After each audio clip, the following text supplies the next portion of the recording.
The legacy of a person who was compelled to hide a part of themselves can reverberate through history, gradually reshaping societal views long after they are gone. When someone is forced to conceal who they truly are, it's not just their truth that is hidden. It's a challenge to the norms that seek to suppress it. Even in their silence, they embody quiet defiance, living a life that, although somewhat constrained, still pushes against the boundaries of prejudice and ignorance. As time passes, their story, once confined to whispers and gossip, begins to surface, often long after they can speak for themselves. When these truths are revealed, they become powerful tools for change, prompting us to reflect on past mistakes. What was once considered taboo or unacceptable starts to be understood as a tragic injustice. And the courage of that individual to live in a way that honours themselves becomes a symbol of resilience. Their hidden life, initially a source of shame or fear, gradually transforms into a beacon of inspiration. It teaches future generations about the strength it takes to live authentically, even when the world demands otherwise. As more people learn their story, it fosters empathy, understanding, and a collective commitment to right the wrongs of the past. In this way, the legacy of a single person's struggle, born of necessity and survival, can catalyse a profound shift, changing minds and hearts and paving the way for a more inclusive and compassionate world. The team at If These Trees Could Talk wish to acknowledge that we are gathered on the traditional lands of the Wantarua Nation. We would like to recognise that we share our stories from the stolen lands of our nation's first storytellers. Our conversations in many ways follow their traditions of storytelling and sharing knowledge and experience. We wish to pay our respect to the Wantarua elders and ancestors, as well as extend that respect to all First Nations people, including our listeners, and acknowledge and honour their continued connections to the land and waters that have been the inspiration for the stories that we share. Today's story takes place on Wiradjuri land.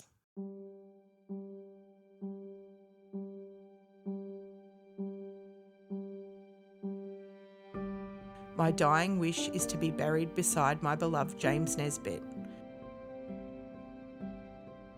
When Andrew George Scott walked towards the gallows, he was wearing a ring on his finger that he had fashioned out of James Nesbitt's hair. I think he really loved James Nesbitt. I can pass this off as a love story.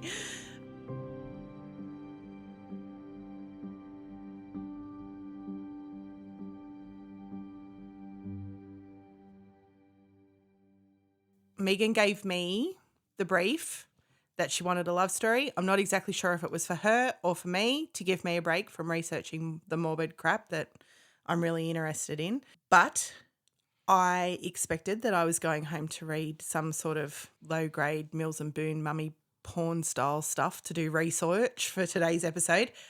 But I didn't need to do that. I am a little bit cranky that I didn't research this before we went back to Junee, because I don't know if I've told you guys before, but I did go back to Junee and After the Monte Cristo yes. episode. So we have gone back to Junee. I have a whole ton of information that we're still sorting through. So there is a part 2 coming to that, I promise, that will have a couple of answers to some questions as well as our own experiences. But while we were in Junee, I went to the Broadway Museum. I was very lucky to find 2 men behind the counter. Megan said, I feel sorry for the person who guides you. You should have felt sorry for these 2 men in the museum. But they liked me and they were happy to chat. So that was really great. But while I was upstairs, I found a framed newspaper article about Captain Moonlite. And I remembered doing a project on him when I was in primary school. I'm pretty sure that Mrs. Foley, my Year 5 teacher, will be very grateful that I did not turn up with the stuff that I'm going to share in today's episode glue-sticked to my cardboard. Okay. But before we dive in to this story, I think you've got a little story that you need to share, Megan. I do. Thanks for springing this on me, Shannon. I did a little work trip a few weeks ago down to Eden and was very excited to be able to visualize all the places from your Old Tom episode. Episode 2, was it? Yep. I could see Old Tom Museum from my accommodation, and I did a little drive all the way around to Kai Inlet so I could see the Tri-Works and the Davidson Whaling Station, and was just so excited to be living through the podcast and knowing all the background story of what everything was. And I messaged you, Shannon, to tell you, and I almost didn't go around there, and I was messaging you saying, oh, look where I am. I'm so glad that I did this, that I woke up and did it. And then it took me a long time to realise. I thought it was a little bit too much of a coincidence, but I saw some lyrebirds as well while I was there and was messaging you pretty crazily going, oh my gosh, I can see the lyrebirds. It was so great. It was the best string of messages to wake up to.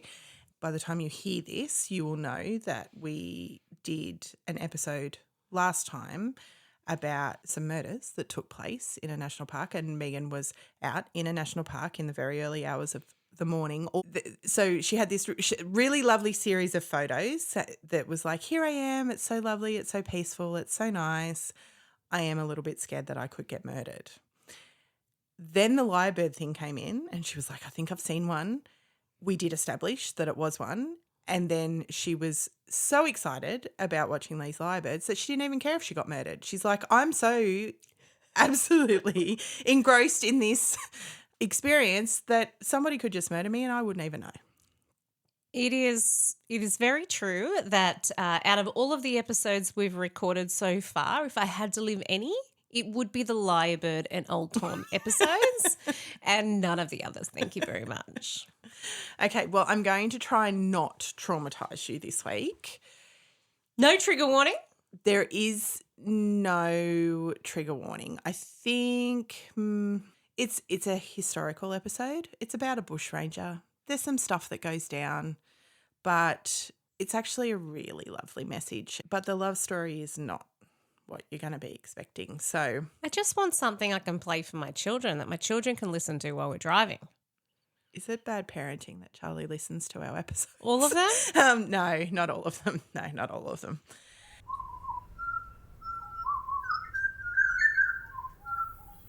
So we're going to start today's episode in Ireland. Andrew George Scott was born in 1842. In 1861, he and his family set sail for New Zealand. His father, Thomas, had lost his job as a judge and the family had fallen on hard times, which led to their relocation. After settling in New Zealand, Thomas retrained as a reverend and his son Andrew enlisted in the army to fight in the Maori Wars. We have discussed previously how the British people just like to move in to other people's land and claim it as their own. The Maori Wars was also known as the New Zealand Wars, and they were a series of conflicts that took place between the Maori people and the British colonial forces during the 1860s. These wars primarily took place over land disputes as British settlers started to expand the land that they needed, and that was obviously taking up the places where the Maori lived. The Maori, however, they used guerrilla tactics. Like, they were pretty great. They were a force to be reckoned with. So they would build, there's a specific word and I haven't written it down, but they would build trenches and walls around their villages and stuff to keep it safe, and it gave them a really good stronghold to fight from and hold back the British forces, which was a little bit different to how things played out here. So it was really, really interesting reading about those wars, and it's something that I'd probably like to do a bit more research into because they fought hard, which was great. They didn't make it easy for the British people. The Maori did lose significant parts of their land, and I think we're all pretty aware of the impacts that has on Indigenous communities. We probably need to get a "but why did you do that" button after our conversation with Alex. And because I think sometimes, like when I'm listening back to the stuff that we're talking about, I was like, I think I wish the audience could see my eye rolls. I don't know if my eye rolls cross over in my voice really well. and it does seem to be a general theme that's popping up. So we could probably get but why did you do that? I think we should get Claire to say it. Okay. Yeah, it'll be good. All right. We'll make the button and I'll insert it here. Okay, great. But why did you do that? So Andrew Scott took a shot to the leg during these wars, and during his recovery, he was charged with malingering and was discharged from the army. I desperately need to know what that is. It sounds rude. No, it is not rude. And I knew you were going to ask, so I wrote down the definition. Malingering is the act of deliberately pretending to be sick or injured to avoid work, duty, or responsibilities, or to gain some benefit such as financial compensation. My son does that. I was thinking I've probably worked with a few people whose employment files could be smacked with a big red malingering stamp. Going back to Andrew Scott, in 1868, he had healed, but with a permanent limp, he decided that he would head for Australia. He arrives in Melbourne and moves to a town called Bacchus Marsh, which is about 50 k's out of Melbourne City. And he's offered a job as a lay preacher. So a lay preacher is somebody who is not ordained or hasn't studied theology. So it's like someone who obviously believes in God and is quite good at public speaking, and they'll pop them in a role as a preacher. Okay. His first preaching gig was at the Iron Pot Church, where he quickly won over locals with his charisma. His sermons were very well attended, and he became something of a local celebrity. During this time, he also founded the Young Men's Association and directed plays with the local theatre group. However, things took a bit of a turn for Andrew when he got involved in a controversy after providing a questionable alibi for the son of a very prominent landowner with whom he seemed to be spending a considerable amount of time with. Small town gossip played out after this event, and the implication of perhaps something untoward going on between these two men led to Scott being transferred to a church out on the goldfields at Mount Egerton, where he struck up another friendship with a young 18-year-old man by the name of Ludwig Julius William Brunn. He visited him often at the bank where he worked, and his first name is Ludwig, but in a lot of places I've heard him referred to as Julius, so we're just going to go with Julius. Second names seem to be the preferred thing a lot back in those days. So Julius lived above the bank and was the clerk there, and him and Andrew Scott had quite a nice little friendship going on. People would see them taking long walks around town and drinking at the pub, and Andrew would sometimes sleep over at Julius's little apartment above the bank. But that relationship very abruptly ends, and it's just cut off, and they have nothing to do with each other. Unfortunately, at the same time, for Andrew Scott, the church at Mount Egerton was withholding his wages, which may have had something to do with the speculation that was going on behind the scenes, but it left him in a desperate financial situation, which might provide some explanation for what is going to come next. On May 7th, 1869, the Mount Egerton Bank was robbed. The details of what exactly happened are murky and a little bit varied, but this is what I do know. The bank safe was completely emptied, and the clerk, Andrew Scott's aforementioned friend, Ludwig Julius William Brunn, was found tied up in the schoolhouse with a note pinned to his shirt. The note was signed by Captain Moonlite and insisted that L.W. Brunn wasn't guilty of cowardice or collusion. Was he dead? No. He was alive? He was alive. He was alive and just left tied up in the schoolhouse with a little note pinned to his chest saying, "This guy had nothing to do with it. He's completely innocent. Love, Captain Moonlite." That's me paraphrasing. That's not exactly what it said. That's romantic. This isn't the romantic part, Megan. Oh, it gets better. It does. This is just the start.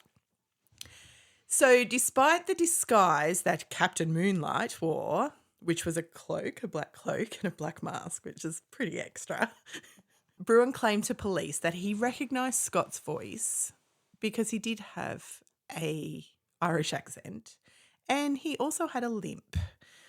And so Julius accused Andrew Scott of the robbery. Scott, however, denied all of it and pointed the finger at the schoolmaster because he was found in the school. The schoolmaster's name was Mr. Simpson, and Andrew Scott said that the handwriting on the note that was pinned to the captive man's shirt was an exact match for the schoolmaster's handwriting. Simpson, the schoolmaster, then in turn accused Bruin of forging his handwriting. So there was this mad three-way finger-pointing scenario, and it led to both Simpson and Bruin finding themselves in hot water with the law. Meanwhile, our lowly, unpaid preacher man, Andrew Scott, quietly slipped away into New South Wales with a rather fat wallet and unexpected cake of gold in his luggage. He then set sail for Fiji. This virtual tour is going to be fun. It's going to be really fun. I'm excited to see this virtual tour, actually, just because I want to fly. I like that little flying motion. I want to fly into Fiji. Cotton was a massive business in Fiji at the time, and Andrew Scott sets up a plan with the help of two other men, Holdsworthy and Hugan, to build a plantation of their own and heads off to buy an island for them to do so. With his business partners believing everything is in place, Scott advises them that he needs to head back to Australia to purchase more cottonseed. Hugan, however, seems to be, by this point, in love with Andrew Scott, referring to him in correspondence as my heart's treasure and my innocent darling. Innocent, however, he was not. As Hugan would soon find out, when he doesn't return with no word, leaving him and the business partner with a 250 franc debt, which didn't sound like much to me, but I did a bit of math and conversion rates and US francs to US and US to Australian. It was very complicated. So this could be wrong, but I think it would amount to about $260,000 now. Not bad. Yeah, pretty significant debt. So poor Hugan had not only lost his heart's treasure, he also had to explain to his wife why he was now in excessive debt. Poor bloke. Feel a bit sorry for him, really.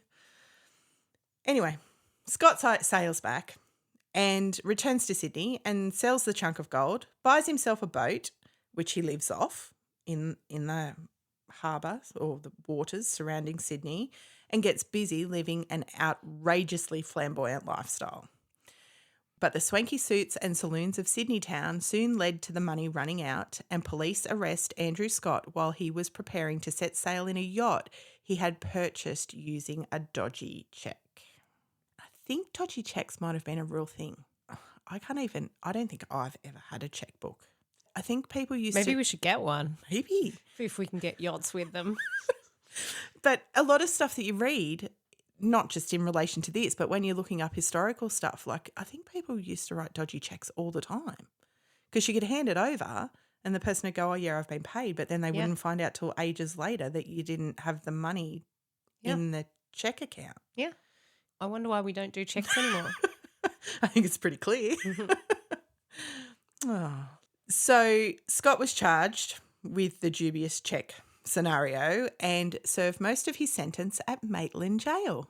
Oh, that's close to home. That's very close to home, and it's one of my favourite places to visit, which is probably not surprising at all.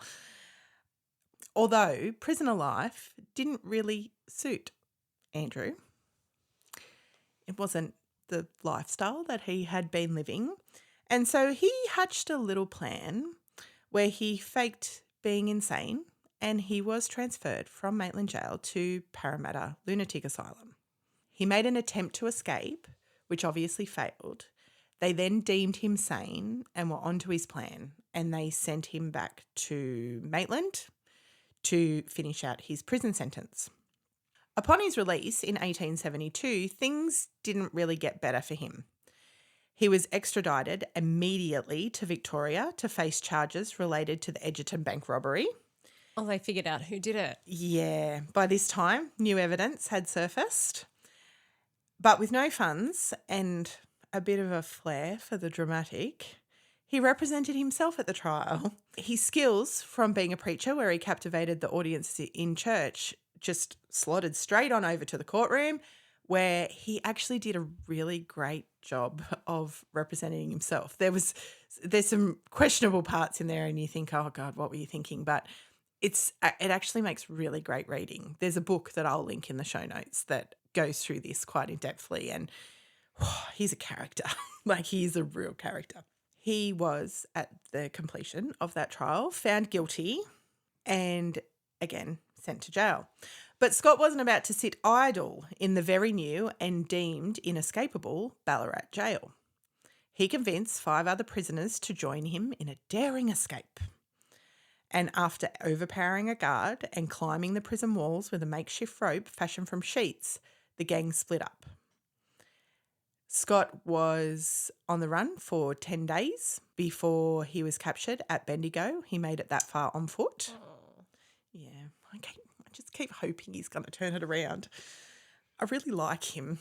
That's a bit of an Australian thing, isn't it, where we kind of get behind the cultural thing, where we get behind people like Bushranger. The underdog? Yeah, Ned Kelly and So he made it to Bendigo on foot. It took them 10 days to catch up with him, and he was then transferred to Pentridge Prison. Life at Pentridge was anything but smooth for Scott. He was a constant source of trouble, frequently caught with contraband, which led to regular punishments, including stints in solitary confinement. But it was during this time there that he met a young man named James Nesbitt.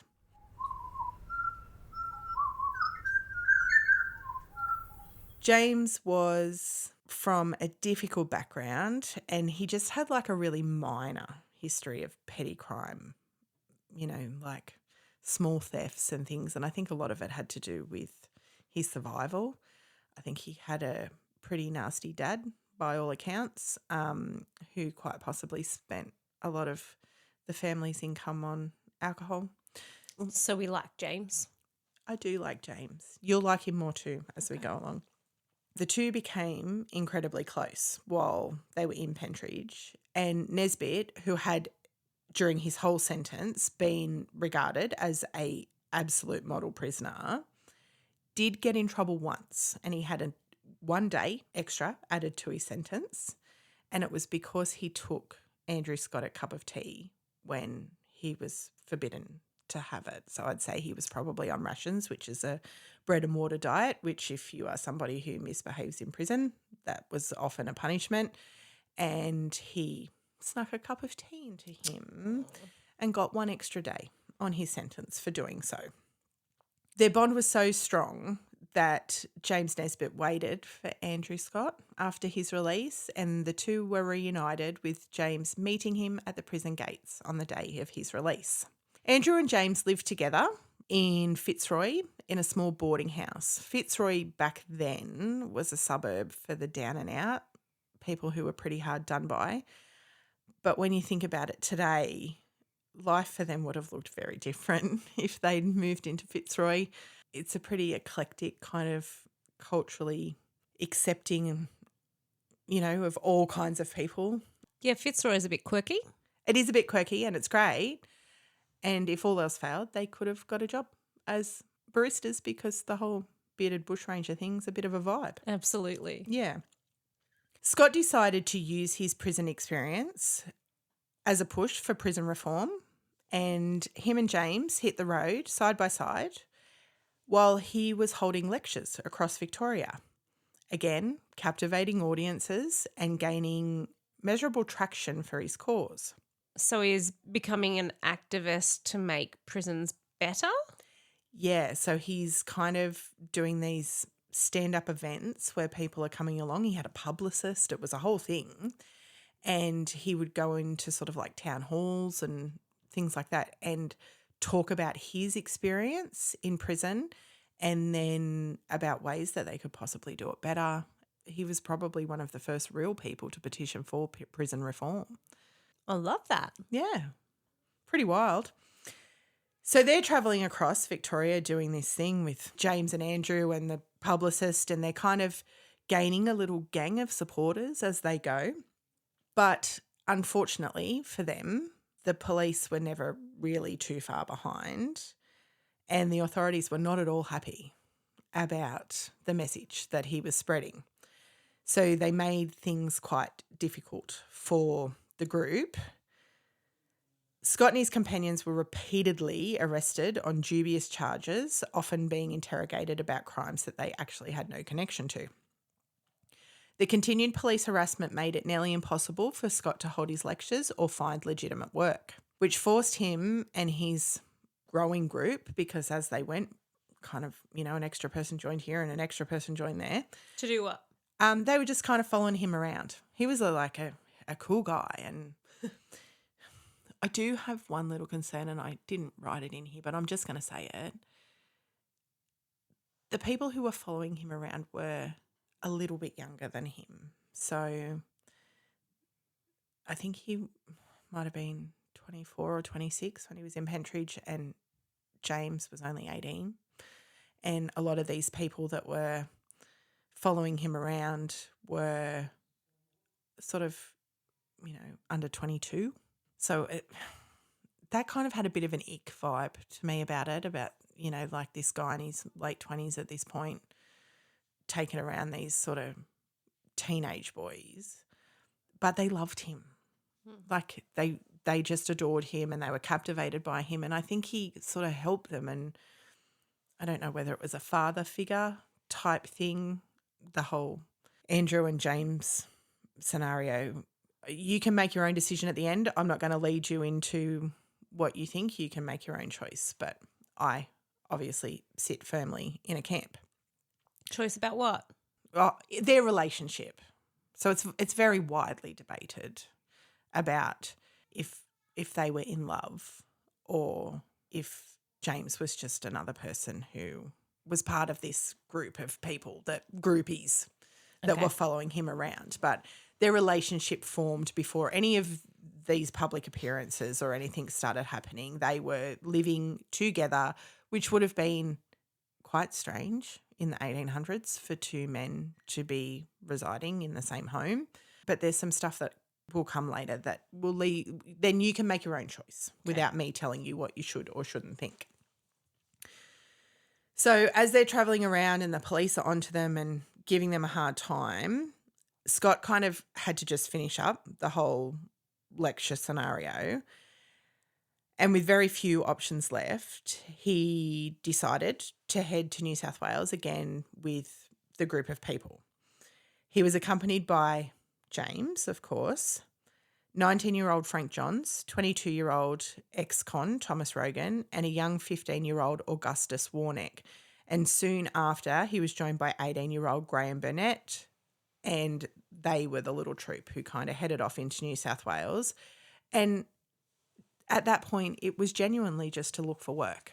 They needed to find a way to feed themselves. But unfortunately, the group's lack of bushcraft skills quickly became a problem. They were turned away from a lot of places.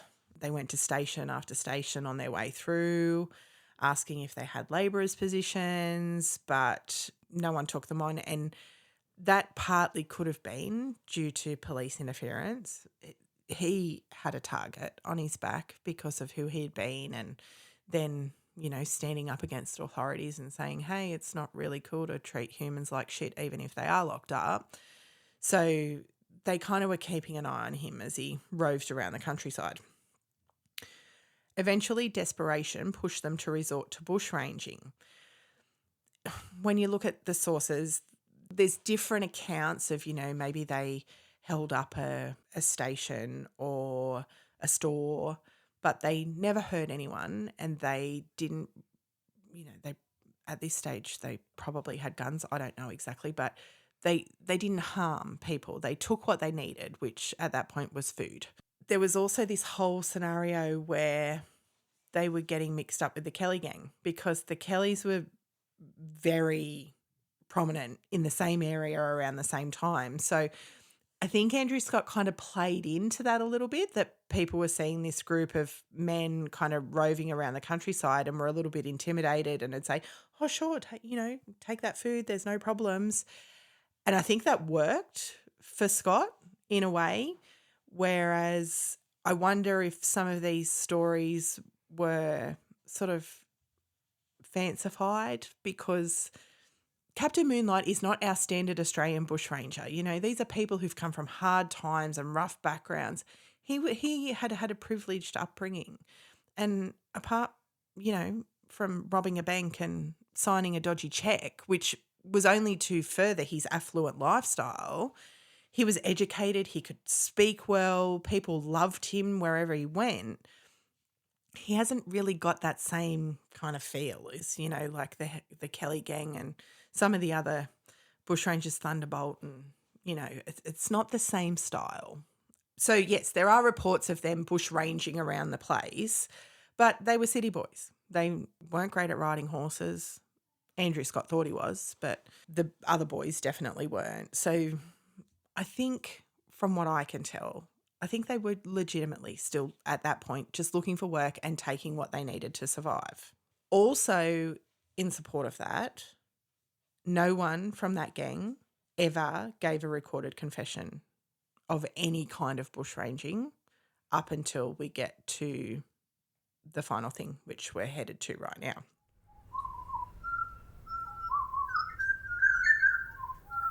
The gang's wandering led them to Wantabadgery Station, which is just outside of where the township of Junee now stands. They heard the station would often take on workers, but they were really dismissed after being made to wait for hours for the station manager. That night they headed back to their camp and it was a huge rainstorm. Their clothes, their beds, everything was completely drenched. And Andrew Scott was furious. He was desperate, he was hungry, and he was a little bit humiliated that he couldn't take care of this group of guys that he was dragging around the countryside. So he decided that it was time to take action. The next morning, the gang took over Wantabadgery Station, capturing the staff and holding them hostage in the homestead.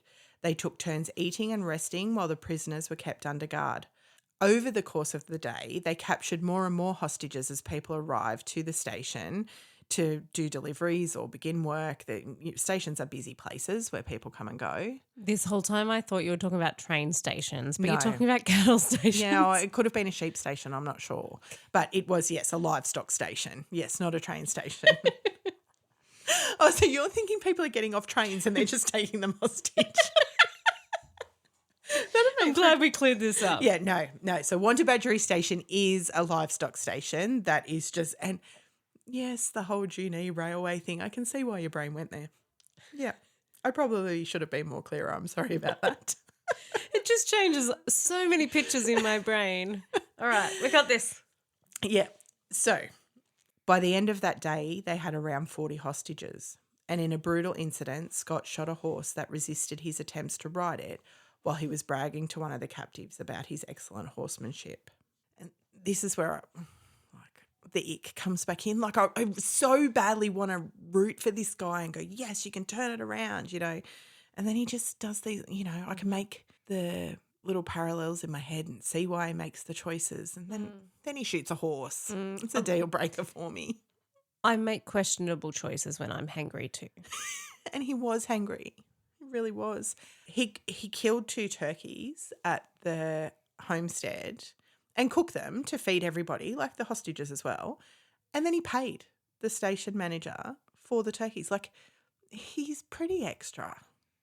Like, I'm a bushranger and I've got you all held here with big guns and a whole gang of people and more people are coming and I'm just taking more and more hostages. But here's a couple of bucks for the turkeys. Like, wild.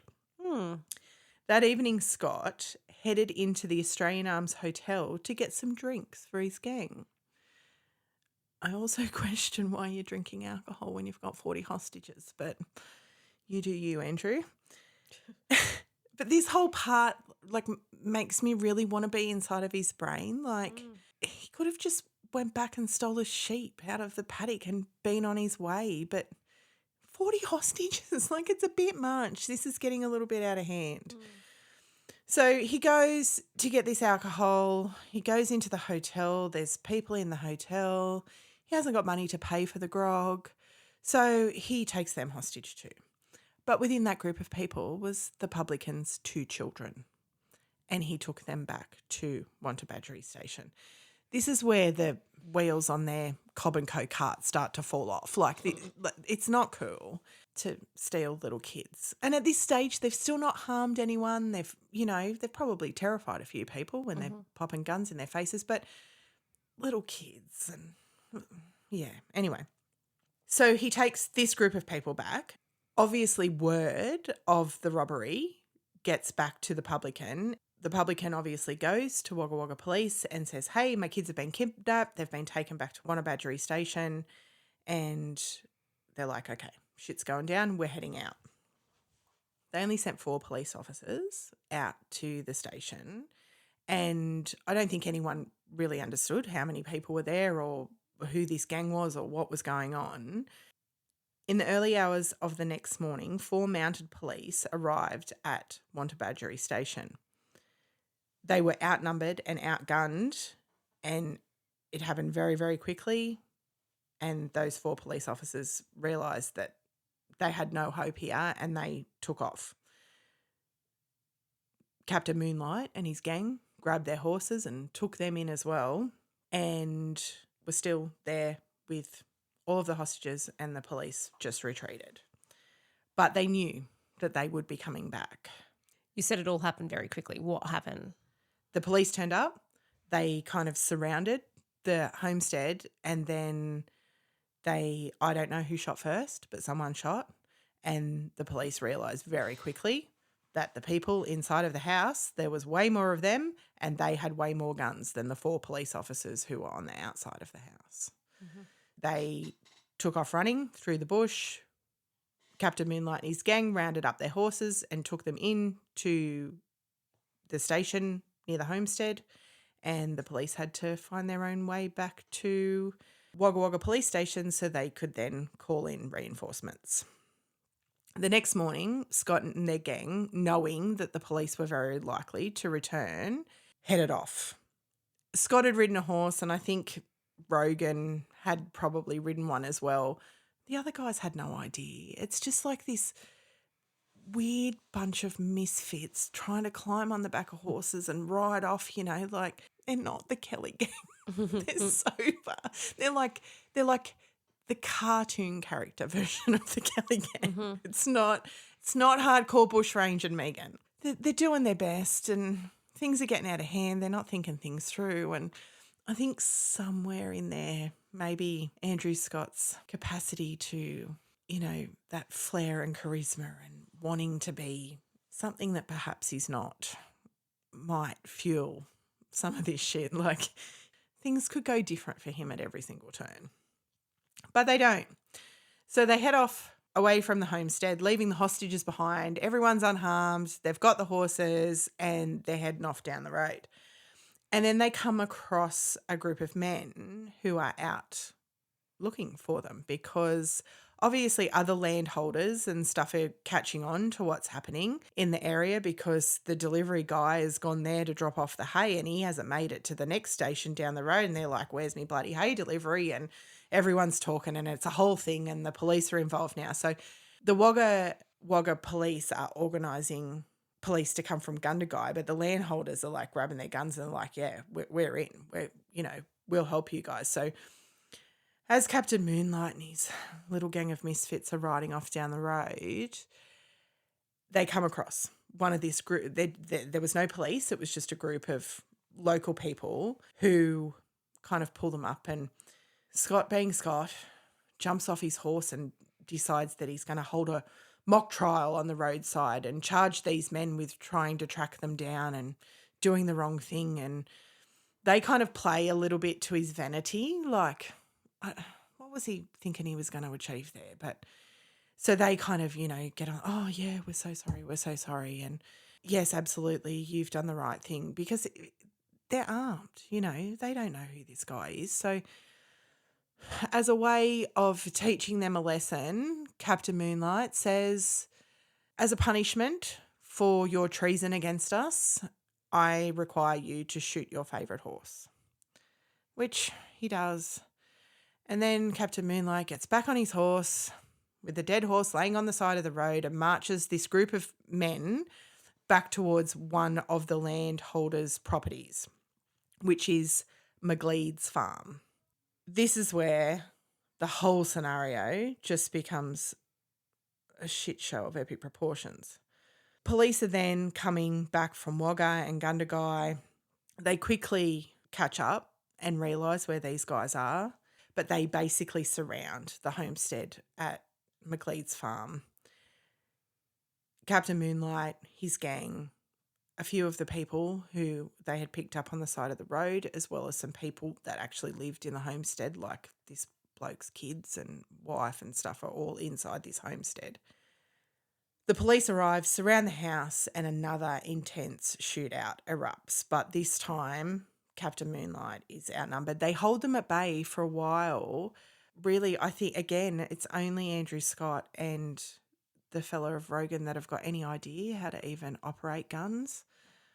There's a section of the story where one of them's trying to load it. He'd never loaded a gun before. Like, you'd think you'd be teaching your little gang of misfits these jobs before you go out and start taking over stations. Anyway, this whole shit show is going on and they're all inside the building. The police are all outside of the building. So Gus Warnick goes outside to shoot towards the police and he's shot a police officer called Constable Webb Bowen. As this starts happening, and very likely because the police had one of their own injured, this really kind of upped the ante and they started closing in around the homestead. Gus Warnick gets killed. Nesbitt's on the floor helping the daughter because she's terrified and he's kind of like sheltering her because there's bullets coming flying through the wall of this homestead. And he's worried about her because he thinks she's going to run out and try and get away while all of these people are shooting at each other and she's going to be killed and he doesn't want her to be killed. So he's kind of like sheltering her body as bullets come flying through the walls, trying to keep her safe. And he's saying to Andrew Scott, stop, like nobody else needs to die. This is really bad. He was scared. He was young and he was scared and it was not okay. Anyway, one of the police officers gets close enough to look through the window and he shoots James Nesbitt straight in the head. Andrew Scott is beside himself at the scene of this happening. He rushes out, he puts his hands up, we surrender. The gunfire stops. The police come in. I think Andrew Scott's in handcuffs at this stage. James is inside the homestead taking his last breaths and Scott runs inside to him and kind of scoops him up and is kissing his face and crying. He's just devastated as James dies in his arms. This is the romance. No, there's more to come, but this is the climax of the story, Megan. I bet the colonial cops weren't really expecting that when they got dressed for work that morning. But that's how it played out. Moments later, shattered and heartbroken, Captain Moonlight and his surviving gang members were captured. Scott, Rogan and the others were taken to Gundagai to stand trial for the Wantabadgery Bushranger crimes. Scott, again, acting as his own lawyer, as well as the lawyer for his gang members, in one last act of gallantry, pleads for mercy on behalf of his companions. He took accountability and said, this was all of my idea, I was the person in charge, acknowledged the fact that Constable Webb Bowen had died from his injuries sustained during the shootout, although he never admitted to being the person who pulled the trigger. And I don't know that we'll ever know whether it was actually one of Captain Moonlight's gang members or whether Constable Webb Bowen was hit in the crossfire with the police. Andrew Scott did a great job again of defending himself and pleading for clemency for the other members of his party. However, they were all found guilty of the murder. Scott and Rogan were sentenced to death, while the others received long-term prison sentences. While awaiting his execution, Scott wrote several letters, including a deeply heartfelt one to Nesbitt's mother. Here is an excerpt. Darlinghurst Jail, 19th of January 1880, from prisoner Andrew G. Scott, alias Moonlite. My dearest Mrs. Nesbitt, to the mother of Jim, no colder address would be true. My heart to you is the same as to my own dearest mother. Jim's sisters are my sisters, his friends my friends, his hopes were my hopes. His grave will be my final resting place. I trust I may be worthy to be with him when we shall all meet to part no more, when an all-seeing God who can read all hearts will be the judge. I send you some of his hair, and I will try and send you anything else of his I can get. Give the love of a brother to dearest Jim's sisters and to his father. Farewell, my dear Mrs. Nesbitt. I am ever to you a loving son in spirit. A.G. Scott. When Andrew George Scott walked towards the gallows, he was wearing a ring on his finger that he had fashioned out of James Nesbitt's hair. He hanged at Darlinghurst Jail alongside Thomas Rogan at 8 o'clock on January 20th, 1880. Andrew Scott's final request was to be buried with James Nesbitt, a wish that was aptly denied. He was buried in the grounds of what is now Rookwood Cemetery in Sydney. And in a final insult, the letters that he had written in the days leading up to his death were never sent by prison authorities, including the letter to James Nesbitt's mother. Captain Moonlight's death cell letters were discovered years later by historian Gary Wotherspoon. With his final request to be buried in the same grave as his constant companion found in writing, which stated, "My dying wish is to be buried beside my beloved James Nesbitt, the man with whom I was united by every tie which could bind human friendship. We were one in hopes, in hearts, and souls, and this unity lasted until he died in my arms." So once they found that in writing and that was his final wish, a petition was put forward to exhume the remains and have them relocated to Gundagai, which is where James had been buried. The permission was granted. The exact burial site of James Nesbitt is unknown, but in January 1995, 115 years after his death, Andrew George Scott's remains were exhumed from Rookwood Cemetery and reinterred at Gundagai, close to Nesbitt's final resting place.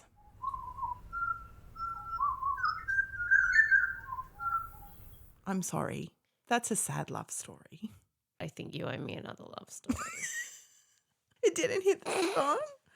I really love it. I love their love. Historically, the nature of this relationship has been heavily debated. Captain Moonlight was a prolific writer, and we are incredibly lucky for that because his writings are now in the state archives. And you can read through his words and you can make your own decision about who this guy was.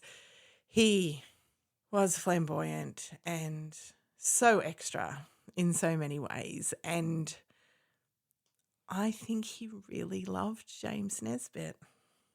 While the whole way it went down is so shit. And I know that holding hostages and shooting horses and stealing kids is really bad. Like, you can't give him grace for any of those things. But I really found myself researching this and fully buying into this Australian cultural thing that we have where we just get behind criminals and we're wishing them the best and, you know, rising up against authority. And I just kept hoping at every point that he would turn this around, that it would end differently and that him and James would jump on a boat that he didn't buy with a dodgy check and sail off into the sunset together. It's not how it played out. But when I found out about them discovering his death wish and the letter to James's mother And then a group of people putting that forward and saying, this guy deserves to be buried with the person that he loves. And them saying yes. It's almost like the Truganini story where, like, it'd be so good if we didn't wait over 100 years before we started to get shit right. That would be really great. But the fact that people are learning, and when you know better, you do better. Like, when Andrew Scott put this forward in front of the judge, which he did, he said, I would like to be buried in the same place as James. And they just shut it down. It was just nothing. It was not even a consideration. I wonder if it was a man, like if Andrew Scott's wife was buried, whether they would have considered that even though he was a criminal. The 1800s would have been a really hard time to be a gay couple. Mm-hmm. The fact that a group of people said, hey, this is shit. We did the wrong thing. These guys should be together. That was his final wish. And they made that happen. It just gives me hope.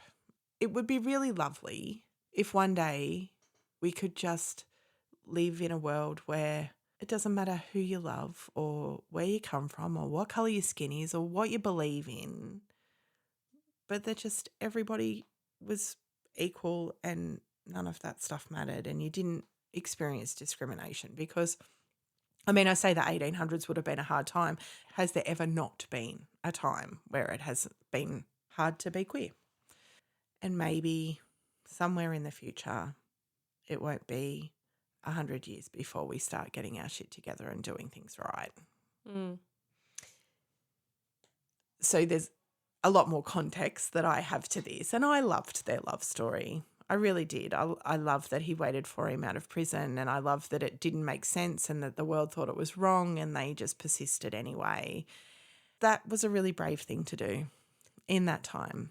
And I love that you have done this story for me, Shannon, even if it is not the sailing off in the sunset love story that I had imagined in my head when I'd asked for a love story. But you've done all right. It's my kind of love story. It's not your kind of love story. And I knew that when I was writing it, but it just tied in so well. And the poster at the museum in Junee, and I was like, oh, I remember that. And everything kind of linked in. And I was like, Megan asked for a love story. This is a love story. Like I can pass this off as a love story. Maybe one day I'll just do a completely happy episode. Maybe.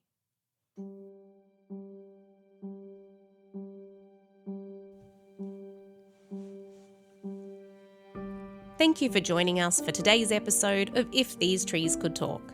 If you would like to access more about the places or information included in today's topic, please visit our website, ifthesetreescouldtalk.com.au. If you would like to follow us on our adventures, check us out on Facebook or Insta. Our creative writer is Shannon Walters, and our podcast is produced at Bellevue Studio in the Hunter Valley with audio production by Megan Anderson. We love to hear your feedback, so please rate and review, and if you would like to hear more, please subscribe. We look forward to you joining us for our next adventure.